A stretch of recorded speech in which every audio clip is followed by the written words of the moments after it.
আসসালামু আলাইকুম। আশা করি সকলে ভালো আছেন। আমি ফ্রিল্যান্সার জাহিদ। আজকে আপনাদের দেখাবো কীভাবে এবং অতি সহজে আমরা এক ক্লিকের মাধ্যমে যে কোনো ইংরেজি লেখাকে বাংলা করতে ফেলতে পারি। তো আমরা যারা ফ্রিল্যান্সিং করি অনেকে অনেক সময় অনেক প্রবলেমে পড়তে হয় আর কি।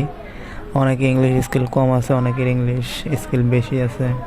তো যাদের ইংলিশ স্কিল কম আছে তারা দেখা যায় অনেক সময় ভাইয়ের সাথে কমিউনিকেশন করতে অনেক জায়গায় আটকে যায় বা ভাইয়ের কী বলতেছে লিখতেছে বুঝতে পারে না। তো সেই ক্ষেত্রে আমরা একটা কাজ করতে পারি। তো আমরা গুগল ট্রান্সলেট এক্সটেনশনটা আমাদের পিসিতে সেট আপ করে নিয়ে খুব সহজেই ইংরেজি লেখাকে বাংলায় রূপান্তর করে বাইরের সাথে সহজে কমিউনিকেশন করতে পারি। তো আজকে আমি সেই বিষয়টাই দেখাবো A to Z কীভাবে এক্সটেনশনটা ডাউনলোড করবো, সেট আপ করবো এবং সহজে ইংরেজিকে বাংলা করবো। তো ভিডিওটি শুরু করার আগে সবার কাছে একটা অনুরোধ, এটা আমার নতুন চ্যানেল, আমি সচরাচর ভিডিও বানাই না। তো এখন থেকে নিউজ করছি যে যারা হতাশাগ্রস্ত ফ্রিল্যান্সার আছেন, ফ্রিল্যান্সিং যাবতীয় A to Z টুকিটাকি বায়ার ফাইন্ডিং বলেন, কীভাবে বায়ার পাবো বা মেসেজ দেবো, কীভাবে বাইরের কাছে রিচ হবো, সব বিষয়গুলো আমি আমার চ্যানেলে দেখাবো। তো অনুরোধ একটাই, সকলে আমার চ্যানেলের সাথে থাকবেন। ভিডিওটি ভালো লাগলে লাইক করবেন, সাবস্ক্রাইব করবেন এবং বেল আইকনটি বাজিয়ে দেবেন। তো কথা না বাড়িয়ে আমরা চলে যাব কম্পিউটার স্ক্রিনে। তো কম্পিউটার স্ক্রিনে আসার পর যে কোনো একটা ব্রাউজার সিলেক্ট করব আমরা। তো আপনারা যে কোনো ব্রাউজার থেকে করতে পারেন, আমি ক্রোম থেকে দেখাচ্ছি। তো এখানে যাওয়ার পর একটা নিউ ট্যাব নিয়ে এখানে আমরা সার্চ করব গুগল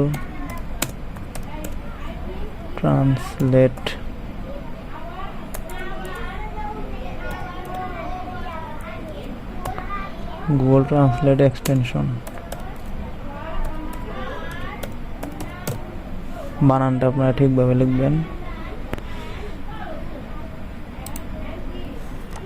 তো এখানে দেখুন গুগল ট্রান্সলেট এক্সটেনশনের অনেকগুলো ওয়েবসাইট দেখাবে।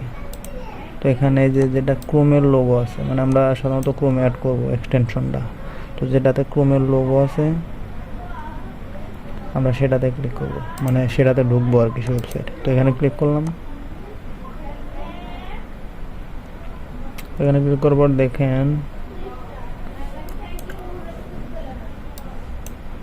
এখানে লেখা আছে রিমুভ ফ্রম ক্রোম।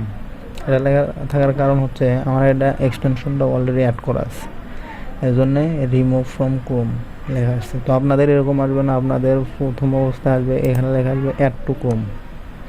তো আপনারা জাস্ট এখানে ক্লিক করে দেবেন। অ্যাড টু ক্রোমে ক্লিক করে দিলে আপনার এক্সটেনশনটা ডাউনলোড হয়ে যাবে। ডাউনলোড হয়ে যাওয়ার পর আপনারা এক্সটেনশনটা পাবেন কোথায়, এটা দেখেন ক্রোম ব্রাউজারে সবারই যে জায়গায় একটা এক্সটেনশনের লোগো আছে। তো আপনারা যখন ডাউনলোড হয়ে যাবে তখন এই জায়গায় ক্লিক করবেন। ক্লিক করলে দেখেন যতগুলো এক্সটেনশন আমরা ডাউনলোড করছেন সবগুলো এখানে শো করাবে। তো এখান থেকে এই যে গুগল ট্রান্সলেট এক্সটেনশন, এটা অলরেডি আমার পিন আপ করা আছে। তো আপনারাও পিন আপ করে দেবেন। এটা পিন আপ করা থাকবে না, আপনারা জাস্ট এখানে ক্লিক করে পিন আপ করে দেবেন। যা পিন আপ করে দেওয়ার পর এখানে আপনার আপাতত কাজ শেষ। তো তারপর এই গুগল ট্রান্সলেট এক্সটেনশন লেখার উপরে মাউস রেখে রাইট বাটন ক্লিক করবেন। রাইট বাটন ক্লিক করার পর দেখেন এখানে ছোট্ট করে লেখা আছে এক্সটেনশন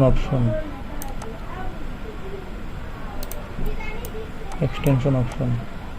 তো আপনারা জাস্ট এখানে ক্লিক করবেন। এখানে ক্লিক করার পর দেখেন এখানে দেখাচ্ছে প্রাইমারি ল্যাঙ্গুয়েজ। তো প্রাইমারি ল্যাঙ্গুয়েজটা আপনাদের ইংলিশ থাকতে পারে, এখানে আপনারা বেঙ্গালি করে দেবেন, বাংলা করে দেবেন। আর এখানে হচ্ছে pop up translation when I select a word of phrase, কখন লেখাটা বাংলা করতে চাই আমি। তো display icon that I can click to show pop up, এখানে বলতেছে যে মার্ক করার পর আপনি এক্সটেনশনে ক্লিক করার পর কি আপনার লেখাটা বাংলা হবে। তো আমি বলতেছি না, তো আপনারা এই যে ইমিডিয়েটলি ডিসপ্লে পপ আপ এই জায়গায় ক্লিক করে সেভ করে দেবেন, মানে ইমিডিয়েটলি, মানে খুব তাড়াতাড়ি মার্ক করার সাথে সাথে যেন আমাদের লেখাটা বাংলা হয়ে যায়। তো এখানে ক্লিক করে সেভ করে দিলাম, তো কাজ শেষ, এটা সেট আপ হয়ে গেছে। এখন দেখেন আমি যদি যে কোনো একটা লেখার উপরে ক্লিক করি,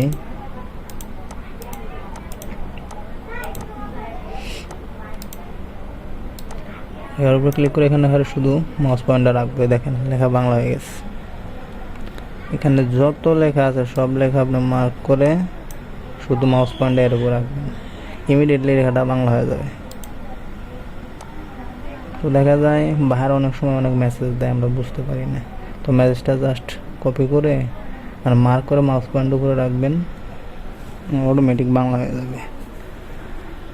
তো আজকের ভিডিওটা এই পর্যন্তই, আশা করি ভিডিওটা ভালো লাগবে সবার। যদি ভিডিওটা সবার প্রয়োজনে আসে তো লাইক করবেন আর আমার চ্যানেলের পাশে থাকবেন। আশা করি ফ্রিল্যান্সিং যাবতীয় যত টিপস আমার চ্যানেল থেকে পাবেন। তো সেই পর্যন্ত সবাই ভালো থাকবেন, সুস্থ থাকবেন, আল্লাহ হাফেজ।